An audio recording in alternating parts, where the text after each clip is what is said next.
Call of Duty franchise has been a story of ups and downs, with each new installment receiving more and more hate for what many fans consider to be recycled gameplay year after year.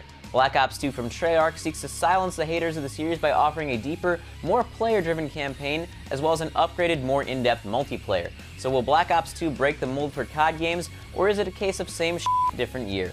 Let's take a look. The Volta Fire means the MPLA is ready for attack. If they want a fight, we give them a fight! Move out!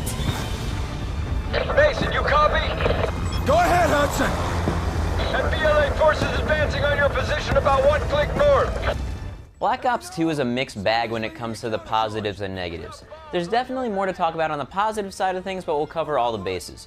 First and foremost, the hot button issue every year, let's talk about the graphics.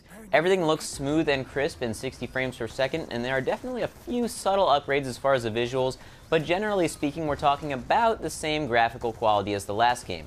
That being said, it does still look good, so you can't hit on it too much for that. The sound design is excellent, from the weapon sounds to the ambient noise, and especially as far as the voice acting is concerned. Each character seems simultaneously larger than life and yet relatable, something that even the biggest Hollywood movies fail to achieve at times. Orally speaking, it really was a pleasure, and the writing, though cheesy at times, was generally pretty good. What is going under, Mason? I'll get him! Now let's talk about the campaign itself. Black Ops 2's campaign is pretty awesome. You play as several different characters that all have the same goal: take out a terrorist by the name of Raul Menendez. The story gets deeper and there are certainly twists and turns along the way, but that is the gist. Throughout the campaign are set pieces and blockbuster-style action sequences that really push the envelope in terms of absurdity, and I mean that in the best way possible. I have to say, in other COD games I always felt like, well, now I've seen everything, and apparently I was wrong about that because they keep coming up with new ways to pleasantly surprise me. On the flip side of that coin, though most of the moments in this game will make you cheer, there are definitely some cringe-worthy moments like this one. Holy shit, is that a giant tank? I know the solution. Let's deliver a cheesy cliche line and then charge it on horseback. The Russians want to give us one last display of brute force. Let's give them one last display of courage. You with me? Perfect! In addition to regular campaign segments, you're also presented with optional Strike Force missions that have you complete various objectives, from guarding compounds to assassinating high-valued targets. It was supposed to be an interesting mix of strategy by commanding units overhead and regular FPS gameplay. What they became ultimately was a mess of difficult-to-control strategy elements that I ignored and simply shot my way through. I'd like to comment on how these affect the story, but I honestly don't know. On the plus side, the FPS gameplay is still fun, but in the end they just seem pointless and difficult to maneuver. One area that Black Ops 2 definitely expanded in is giving the player more choice in terms of how to pass particular sections. Most of the engagements you'll find yourself in have multiple pathways to take to achieve your objective, and though I did run into a few invisible walls and off-limits areas, there's definitely way more to explore as you progress through the campaign, and you're often rewarded for it by finding stashes of special weapons and equipment. That said, the game is, at times, still very scripted. In this sequence, I'm supposed to snipe a guy. Well, I've decided I don't want to, so I'm going to go ahead and free him and take out his guards. Oh, they're invincible. Okay. Well, how about this guy?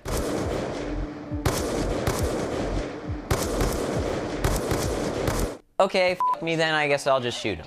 The biggest thing that Treyarch was touting going into this release was the story in Black Ops 2 being more player-driven, where every choice matters and affects the story. Well, I'm here to tell you that that's partially true. The biggest issue I had with this was that throughout the campaign there didn't seem to be many moments that affected the story as it went along.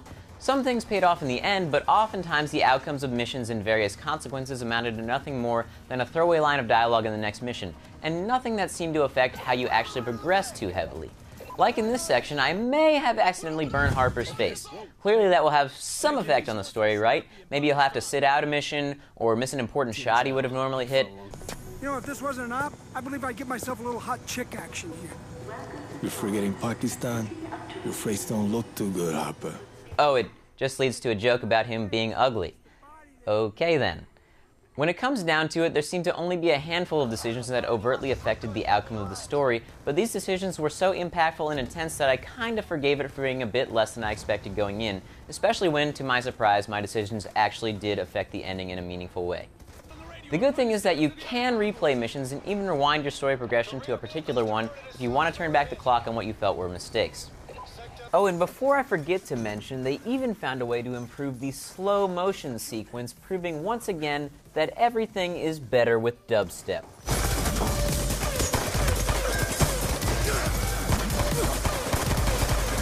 Now on to what most people care about, the multiplayer.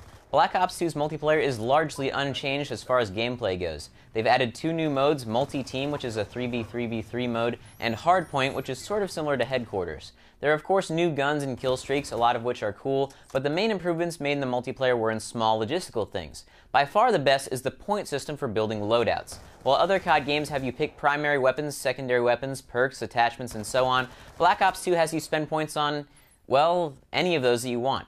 You have up to 10 points to spend as you please, which means you could load your guns up on cool attachments and decline equipment or perks, or do the opposite and have no guns and extra perks. The customizability of loadouts is pretty extensive and ultimately very cool. One thing that definitely bothered me about the multiplayer is the still broken spawn system. While other games seem to have figured out a solution, the spawns in Black Ops 2 just seem as bad as ever. Now, even though I'm generally on the giving end of grief, I can still appreciate how frustrating it is to pretty much spawn directly into bullets.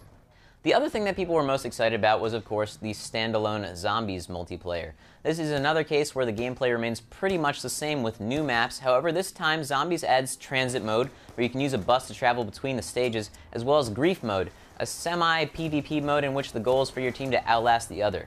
Grief mode was a bit of a letdown for me. While there are a couple things you can do to troll your fellow survivors, like throw meat at them to attract zombies or simply